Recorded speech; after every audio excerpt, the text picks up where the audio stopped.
Luzon, Visayas at Mindanao, mga kapwa kong OFW, kumusta naman kayo dyan? At maraming salamat sa inyong patuloy na pagsubaybay at pagtangkilik dito sa ating YouTube channel.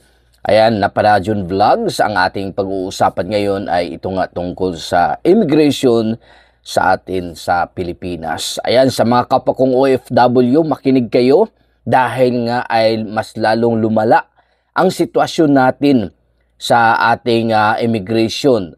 Marami pa rin tayong mga kababayan na hindi alam kung alin ba talaga ang ipinagbabawal o ano ba talaga ang dapat natin gawin sa ating mga bagahe na ating bitbit para hindi tayo maaberya sa ating biyahe.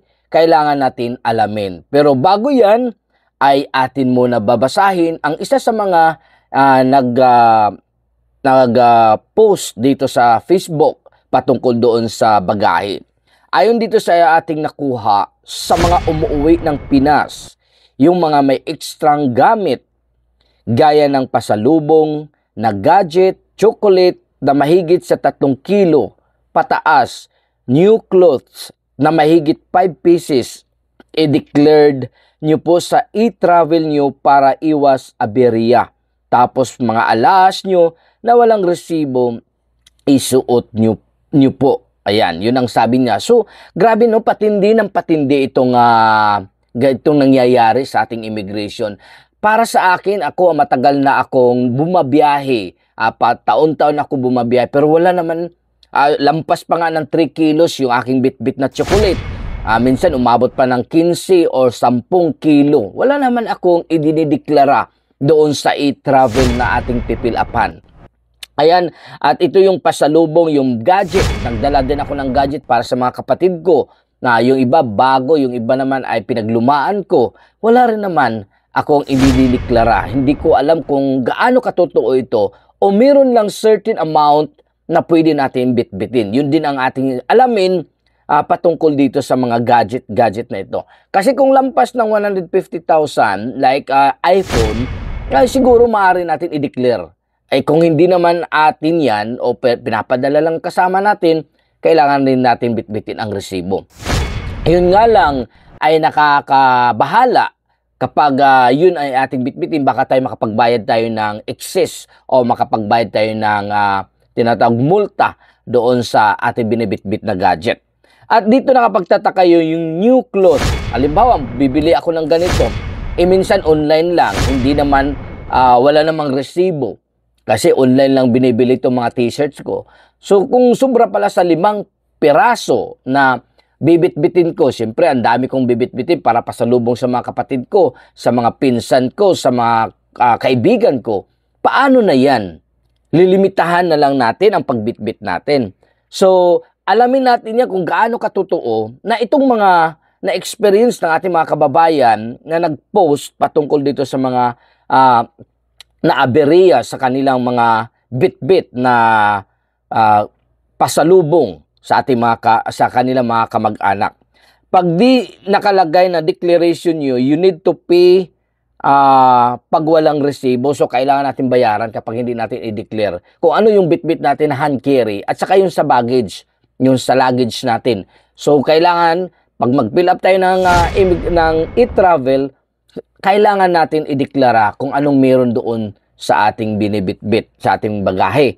Yan, kagaya po ng isa nating kababayan galing Dubai, may chocolate siya sa luggage, 6 kilos. May 2 cellphone, may 1 laptop, 8 pieces na t-shirt na may print na Dubai. Hinahanapan po siya ng resibo kasi nga hindi po nakadeclare sa e-travel. Wala mang ipakitang pinagbayad po siya ng 60,000 pesos. So, check nyo po, pag nag-online kayo ng e-travel, may nakalagay na po sa baba na declaration. Pindutin nyo po yun. Dati wala naman yun, ngayon meron na. O, di ba? Dati wala pa yun. Pero ngayon, naglagay na sila. Para sa napakagulo yung ating immigration na instead na matutulungan nila ang ating mga kababayan na makapagbitbit man lang ng pasalubong at pinapahirapan pa nila ang ating mga kababayan o tayo mga OFW na marami naman, may naitulong tayo o may naiambag man tayo sa ekonomiya ng ating bansa. Hindi man lang nila naisip na kahit papaano man sana, itong mga binibitbit natin ng mga pasalubong ay pakonsuelo na lang sana sa atin, mga OFW. Bakit iniipit nila? Bakit tayo ay pinupuntirya nila? Nang dahil doon sa nabisto, nang dahil doon sa nangyari na na-videoan sila, naghigpit sila. Dati daw, wala naman, sa totoo lang talaga, ako, umaabot na ako ng 20 years dito sa Saudi Arabia, taon-taon ako umuwi. Wala naman akong deklarasyon doon sa e-travel na apipil-apan ko. Kahit kayo, tatanungin ko kayo mga naka-experience mag-travel, abroad man o hindi, wala naman tayong pinipil-apan na ito nga, mga pasalubong natin. Maliban doon sa alam natin na bawal tayo magbitbit ng pera. Alam naman natin yan eh. 'Di ba? So babasahin ko pa rin 'yon. Yung itong mandatory declaration of baggage and currency for all Philippines travelers 2024. Ayan. Bago tayo mag-umpisa, ang lahat ay inanyayahan natin na magrehistro sa e-travel online platform ng Pilipinas sa lahat ng biyaherong palabas ng Pilipinas at papunta sa Pilipinas. Sa huling bahagi ng registration na makikita natin sa Customs Declaration gaya na nakasulat sa ibaba. Narito ang dapat tandaan kapag umuwi tayo sa Pilipinas, mga OFW man o hindi. Pagpapahayag ng bagahe, yung ating i-declare. Lahat ng tao at bagahe ay napapailalim sa paghahanap ng anumang oras. Ayan, Section 2223. Lahat ng mga kalakal kapag na-import mula sa anumang dayuhang bansa, kabilang ang mga naunang na-export mula sa Pilipinas, ay isa sa ilalim sa mga tungkulin at buwis. Maliban kung particular na hindi kasama. Lahat ng mga manlalakbay na nagdadala ng mga kalakal na may halagang 10,000 piso o 10,000 pesos o mas mababa pa, hindi na magbabayad ng tungkulin at buwis. So, hindi na magbabayad tayo kapag bumaba pa sa 10,000 nating bitbit. Lahat ng mga mamamayang Pilipino ay may karapatang isang duty at tax exemption para sa mga personal na gamit, di ba? At mga gamit sa bahay na ipinapadala o dinala hanggang 3 beses. Ang halaga nito ay hindi dapat lumampas sa 150,000 piso. Ayan, sa loob ng isang kalendaryong taon. Sa kondisyon, ang mga kalakal ay walang komersyal na dami na inilaan para sa barter at pagbibinta at pag-upa. O, tingnan mo. Diba, yung 5 pieces, nagkakahalaga na ba yan ng 150,000? Yung mga natin, gadget na ginagamit natin, nagkakahalaga na ba yan ng 150,000? Yung mga chocolate na ilang kilos, nagkakahalaga na ba yan? So, nandito sa ating batas, kaya dapat alamin talaga natin to. Ang bawat manlalakbay ay may karapatan sa duty o tax VAT excise na libreng pang-aangkat ng 2 rim ng sigarilyo, 50 stick ng tabako, 250 gramo ng pipe tabako at 2 buti ng alak na may kabuuang halaga sa 10,000 piso o mas mababa pa.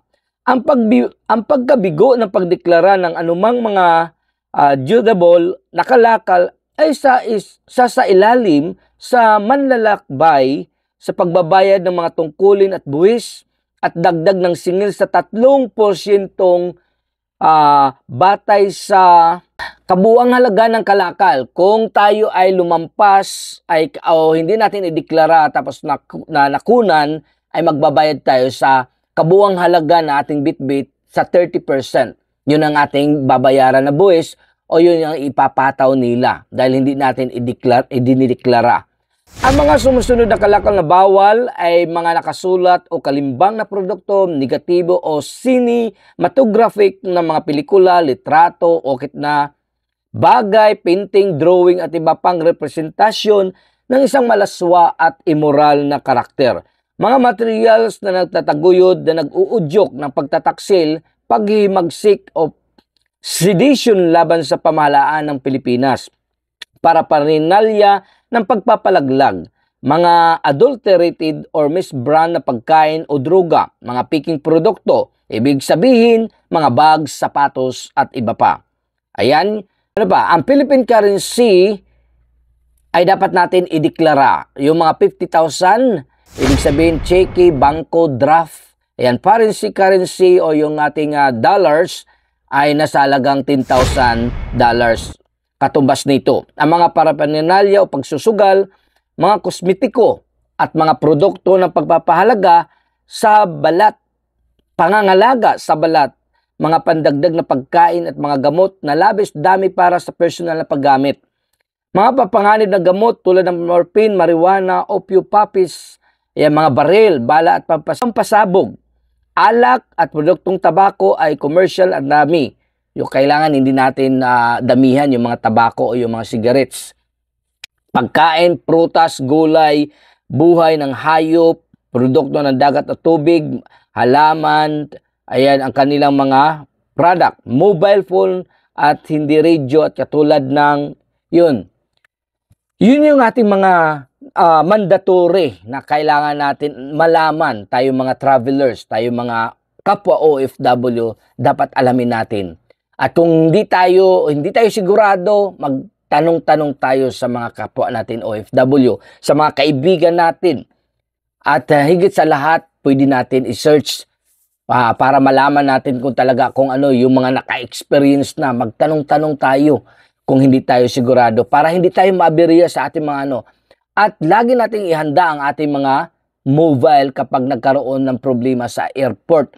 Karapatan natin yan na depensahan ang ating sarili. Huwag lang natin itutok sa personnel mismo, kundi kailangan natin video para magkaroon tayo ng ebidensya at alam natin paano tayo lumaban sa ganitong klaseng mga modus nila dyan sa airport. Kasi marami talaga dyan sa airport ng mga modus. Ayan, nakakahiya man sabihin pero naka-experience talaga ako dyan, lalong-lalo na dyan sa may pagpapacheck ng itong visa, meron dyan. At yung pag-fill up ng e-travel, meron dyan mga modus. Ayan, at maingat kayo dyan sa pagpila. Ayan, sisikretuhin lang kayo yung pagsabi na sila na lang mag-fill up para mas mabilis, tapos maningil sila. Sa dinami-dami ng mga nagta-travel, iwan ko lang kung bakit ginagawa nyo pa yan sa kapwa nyong Pilipino. Hindi ba kayo nahihiya sa inyong pamilya at pinapakain nyo sa masamang gawain? Ayan, tatamaan sana kayo. Ayan, yun lang. At maraming salamat. Ayan, mga kapwa kong OFW, Luzon, Visayas at Mindanao. Sa mga bago pa lang na nandito sa aking YouTube channel, please pakisubscribe. Ayan, pakiclick naman sa notification bell para lagi kayong updated sa anumang mga video na inyong mapapanood dito sa ating YouTube channel na Padajon Vlogs. Ayan, maraming salamat. God bless. See you on the next vlog. Bye-bye!